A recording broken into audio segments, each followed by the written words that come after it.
Hello बच्चों, the question says that a cylindrical space of radius r is filled with a uniform magnetic induction B parallel to the axis of the cylinder. If B changes at a constant rate, the graph showing the variation of induced electric field with distance r from the axis of cylinder is। देखिए यहाँ पे कुछ option दे रखे हैं, तो इसका लिखते हैं की कॉन्सेप्ट। तो यहाँ हो जाएगा इलेक्ट्रिक फील्ड E सिंपली हो जाता है, या फिर इसको भी ऐसा लिख सकते हैं integral of E dot D L equal to minus का d phi B by D T. ठीक है, यहाँ पे phi B magnetic flux, phi B को लिख सकते हैं बी डॉट ए। ठीक है, यहाँ पे बी मैग्नेटिक फील्ड है और ये जो है एरिया है। अब देखिए इस पे बोल रहा है कि if B changes at a constant rate, तो गिवन क्या है? गिवन है आपको कि बी जो है कांस्टेंट रेट से चेंज हो रहा है, तो हम बोल सकते हैं D B by D T जो है ये क्या है? कांस्टेंट है, कांस्टेंट। ठीक है, तो केस लेते हैं, पहला केस लेते हैं व्हेन जो हमने आर माना है इस सिलेंडर के अंदर कहीं माना, उसका पूरा रेडियस आर है, कैपिटल आर, तो जिस स्मॉल आर माना है वो कैपिटल आर से छोटा है। तो हम ऐसा लिख सकते हैं कि integral of E dot D L equal to D phi by D T.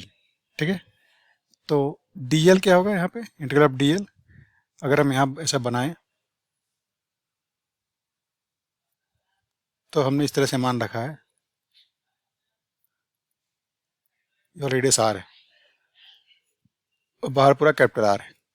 तो इंटीग्रल ऑफ डी एल यहाँ पे देखिए, ये तो कांस्टेंट होगा, डी एल का होगा टू पाई आर, तो यहाँ लिख सकते हैं E into two pi small R equal to D by D T. हमने माइनस हटा दिया, केवल मॉड वैल्यू ले रहे हैं, तो डी बाई डी टी और अंदर क्या आएगा? B into pi R square. ठीक है, क्योंकि फाइव होगा, B into pi R square, pi R square area है, तो रख देते हैं E into two pi R equals, यहाँ पे क्या आएगा? देखिए यहाँ पे पाई आर स्क्वायर तो कांस्टेंट बाहर आ जाएगा, यहाँ पे आएगा D B by D T, यहाँ पे एक आर से एक आर कैंसिल हो जाएगा, एक पाई से एक पाई कैंसिल हो जाएगा। तो ई देखिए यहाँ D B by D T तो कांस्टेंट है, ये जो पूरा चीज़ है ये, तो इसको हमने कांस्टेंट के मान रखा पहले ही, इसको के कांस्टेंट के मान लेते हैं, तो ई आ जाएगा यहाँ पे एक आर यहाँ बचा है, तो सिंपली आर के डायरेक्टली प्रोपोर्शनल आएगा। इसको थोड़ा हटा देते हैं,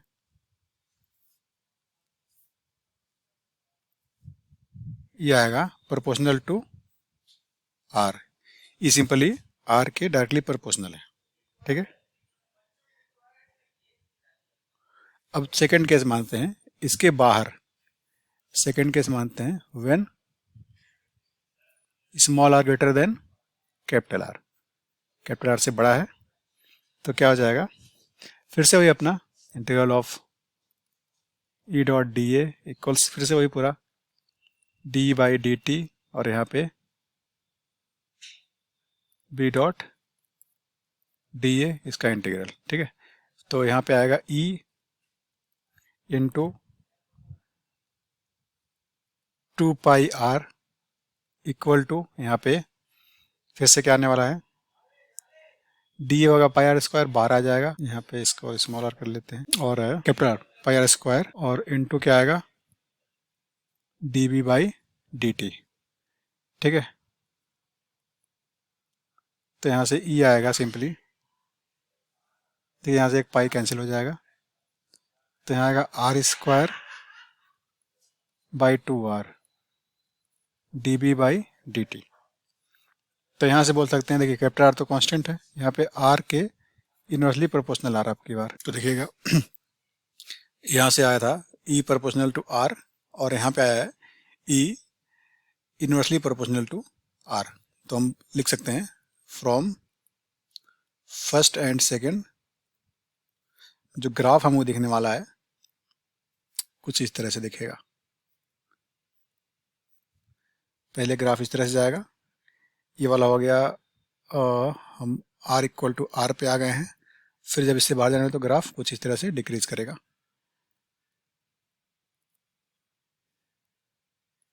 तो ये रहा ग्राफ। ओके, अब ऑप्शन चेक करते हैं।